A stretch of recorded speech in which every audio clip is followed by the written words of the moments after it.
Lights, camera, rolling, music. Hi అండి. Geetha Arts banner మీద Allu Arvind, N V Prasad నిర్మాతలుగా stylish చిత్రాల దర్శకుడు సురేందర్ రెడ్డి దర్శకత్వంలో mega power star Ram Charan Teja, అందాల బొమ్మ రకుల్ ప్రీత్ సింగ్ ప్రత్యేక పాత్రలో అరవింద్ స్వామి. ఈ కాంబినేషన్లో ఈ రోజు మన ముందుకు వచ్చిన విభిన్నమైన చిత్రం ధ్రువ. కొత్తగా ఉన్నాడు.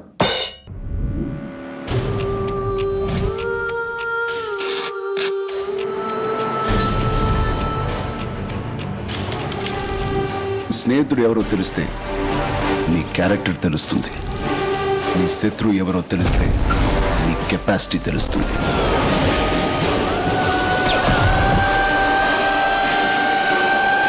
నా శత్రువుని సెలెక్ట్ చేసుకున్నాను.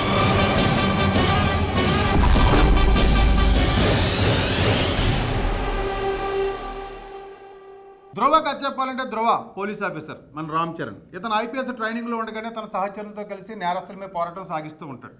చాలామంది నేరస్తులను పట్టుకుని లోపలేస్తాడు. వాళ్ళందరూ కూడా ఆ కేసు నుంచి తప్పించుకుని బయట దర్జాగా తిరిగేస్తుంటారు. దాంతో నేర ప్రపంచం మీద దృష్టి పెడతాడు మన హీరో.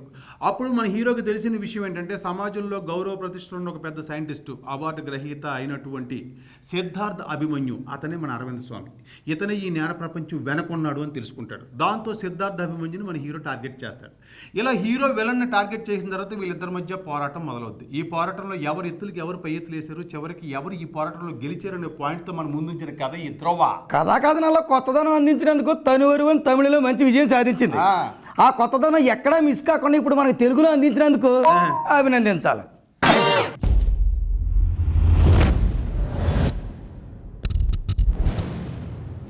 నాకు ఒక ఇంపార్టెంట్ గోల్ ఉంది. ఎవరిని కొడితే 100 మంది క్రిమినల్స్ అంతం అవుతారో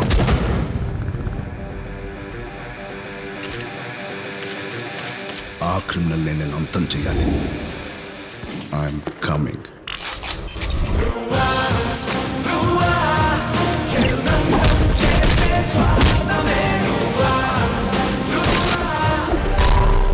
ఈ సినిమాలో నటినట్ల గురించి చెప్పాలంటే ముందు చెప్పుకోవాలి మన కథానాయకుడు mega power star Ram Charan. Ram Charan ఈ సినిమాలో తన లుక్ లో, తన పెర్ఫార్మెన్స్ లో కొత్తదనాన్ని అందించారు.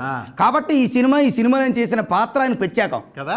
ఆ తర్వాత హీరోయిన్ గురించి చెప్పాలంటే రకుల్ ప్రీత్ సింగ్. అందం అభినయం కలబోసిన పిల్ల, పెర్ఫార్మెన్స్ అదరగొట్టింది, అందాలు ఆరబోసింది. ఆ తర్వాత విలన్ గా చేసిన సీనియర్ నటులు అరవింద్ స్వామి. ఒకప్పుడు అందాలు హీరో, ఇప్పుడు విలనం. ఒక ముక్కలో చెప్పాలంటే ఈ పాత్రలో ఈయన తెప్పించి మరి ఒకరిని ఊహించుకోలేము. Out standing performance. ఆ తర్వాత మన నవదీప్. ఈ చిత్రంలో తను చేసిన పాత్ర నిడివి తక్కువ తన మార్క్ పెర్ఫార్మెన్స్ అలరించారు. ఆ తర్వాత మన పోసాని కృష్ణమురళి గారు విభిన్నమైన పెర్ఫార్మెన్స్ అందించారు. కాకపోతే ఈ పాత్ర కొంచెం నవ్వించుంటే మరింత బాగుండేది.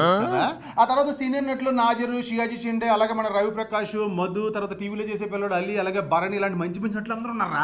ఒక్క ముక్కలో చెప్పాలంటే వాళ్ళందరూ కూడా వారి పాత్రలు మాత్రమే కనిపించేలా మంచి పెర్ఫార్మెన్స్ అందించారు. ఫస్ట్ టైం వాడికి దెబ్బ పడిపోతుంది. వీడు కొంచెం ఇంట్రెస్టింగ్గా ఉన్నాడు. ఫస్ట్ టైం సిద్ధార్థ్ అభిమన్యు అనే ఫార్ములాని వాడు కనిపెట్టాడు. వాడి కెపాసిటీ అంటూ తెలుసుకుంటాం. మీకు ఇదేం తప్పు అనిపించడం లేదా సార్? ఎప్పుడు మంచి మాత్రమే చేయటం ఆ దేవుడికి కూడా సత్యం కాదు. నన్ను స్పెషల్గా ట్రీట్ చేయడం మొదలు పెట్టాడనమాట.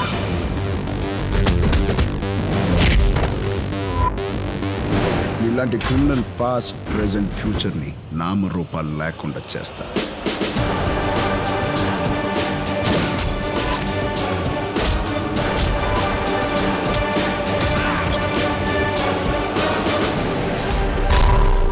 ఈ సినిమా సాంకేతిక నిపుణుల గురించి చెప్పాలంటే ముందు చెప్పుకోవాల్సింది మోహన్ రాజు అందించిన కథ. రీమేక్ అని చెప్పాను కదా.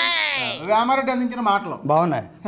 ఆ తర్వాత నవీన్ నులు అందించిన ఎడిటింగ్ సినిమాకి అండగా నిలిచింది. మరి హిప్ హప్ తమిళ అందించిన మ్యూజిక్ చూసా ప్లస్ టైటిల్ సాంగ్.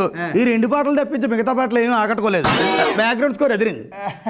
ఆ తర్వాత పిఎస్ వినోద్ సినిమాటోగ్రఫీ, సినిమాకి ప్రాణం. మరి ఈ చిత్ర నిర్మాతలు అల్లు అరవింద్, ఎన్వి ప్రసాద్. నిర్మాణ విలువలు ఆ స్థాయిలో ఉన్నాయి. మరే ఆ తర్వాత ఈ చిత్ర క్యాప్టెన్, స్క్రీన్ ప్లే దర్శకత్వం సురేందర్ రెడ్డి. ఎలాంటి కథనైనా కొత్తగా చెప్పడంలో, తన స్టైలిష్ టేకింగ్ తో మెస్పరైజ్ చేయడంలో సిద్ధార్థుడు మన డైరెక్టర్ సురేందర్ రెడ్డి. తమిళ మాతృకుని ఎక్కడ డిస్టర్బ్ చేయకుండా ఈ ధ్రువ చిత్రాన్ని వెండి తెరపై గ్రాండ్ గా ఆవిష్కరించాడు. తన మార్కు ఎంటర్టైన్మెంట్ కూడా కొంచెం జోడించి ఉండి మాసి ఆడియన్స్ కి చిత్రం మరింత దగ్గర అయి ఉండేది. కొత్త తరహా చిత్రం కావాలని కోరుకున్నప్పుడు కొన్ని ఇలాంటివి పట్టించుకోకూడదండి. ఆల్ ది బెస్ట్ రెడ్డి గారు. Hello, meet my boy friend. Propose చేయడం తెలీదు. సో కొంచెం అటు ఇటుగా ఉంటే అడ్జస్ట్ చేసుకో. ఈ లవ్ ఇదంతా నాకు సెట్ అవ్వదు ఇషిక. నా మైండ్, నా ఫోకస్ అంతా వేరే. ప్రజల తలరాతలు నిర్ణయించేది ఒక రాజకీయ నాయకుడే కావచ్చు, కానీ ఆ రాజకీయ నాయకుల తలరాతలు నిర్ణయించేది ఒక బిజినెస్ మ్యాన్.